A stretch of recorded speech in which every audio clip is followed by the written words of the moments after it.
ഏവർക്കും ജിഷ ലേണിംഗിലേക്ക് സ്വാഗതം.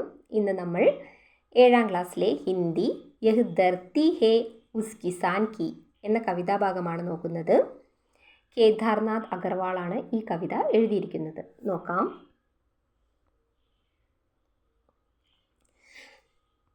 യഹ് ധർത്തി ഹേ ഉസ് കിസാൻ की जो बेलों के गंधों पर बरसात गाँव में जुआ भाग्य का रग देता है, गूंज चढ़ती हुई वायु में फैली खुशी गेंद के भीतर दूर दूर कलेजे तक ले जाकर जोत डालता है मिट्टी को पास डालकर और बीज फिर वो देता है.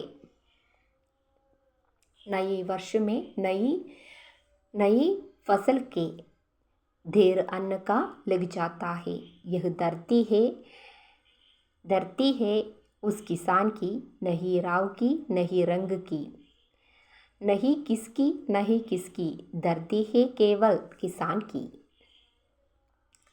यह धरती है उस किसान की जो मिट्टी का पूर्ण पार की, जो मिट्टी के संग साथ की, तप कर घाल कर मर कर घपा रहा है जीवन अपना, देख रहा है मिट्टी में सोने का सपना.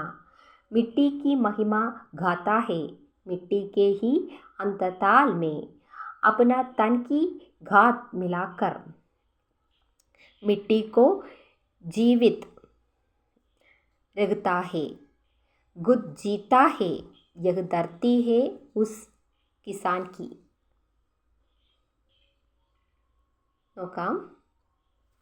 यह धरती है उस किसान की जो बैलों की गंधों पर बरसात गाँव में जुआ भाग्य का रंग देता है, गूंज चढ़ती हुई वायु में फैली खुशी गेंद के भीतर दूर कलेजे तक ले जाकर जो डालता है मिट्टी को पास डालकर और बीज फिर वो देता है.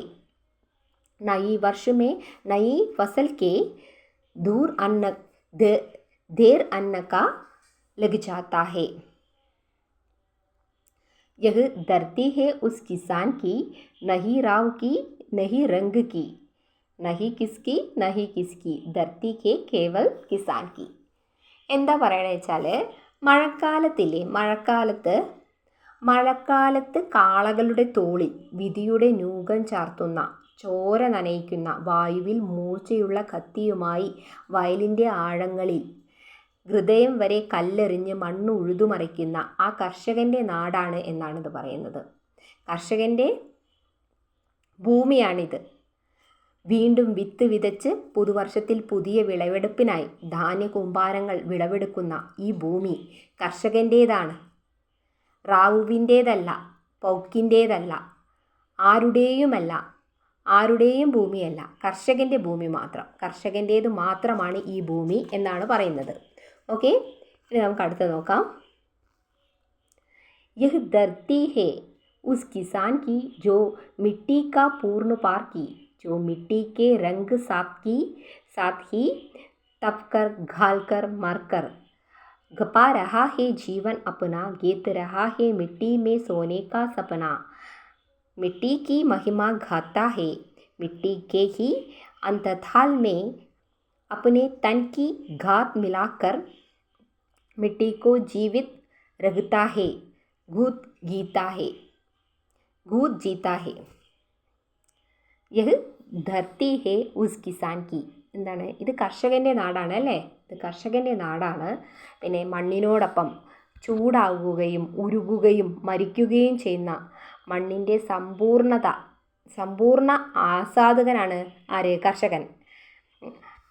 എന്താണ്? തൻ്റെ ജീവിതം മണ്ണിൽ പണിയെടുത്ത് പാഴാക്കുന്നു. എന്നിട്ട് മണ്ണിൽ സ്വർണം വിളയിക്കാൻ വേണ്ടിയിട്ട് അല്ലേ, മണ്ണിൽ സ്വർണം സ്വപ്നം കണ്ട് മണ്ണിൻ്റെ മഹത്വം പാടുന്നു. മണ്ണിൻ്റെ ആഴങ്ങളിൽ കർഷകൻ്റെ ശരീരത്തിലെ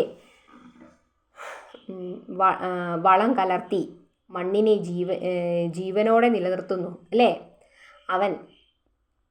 അവൻ തന്നെ വിജയിച്ചിരിക്കുന്നു, ഈ ഭൂമി കർഷകൻ്റേതാണ് എന്നാണ് പറയുന്നത്.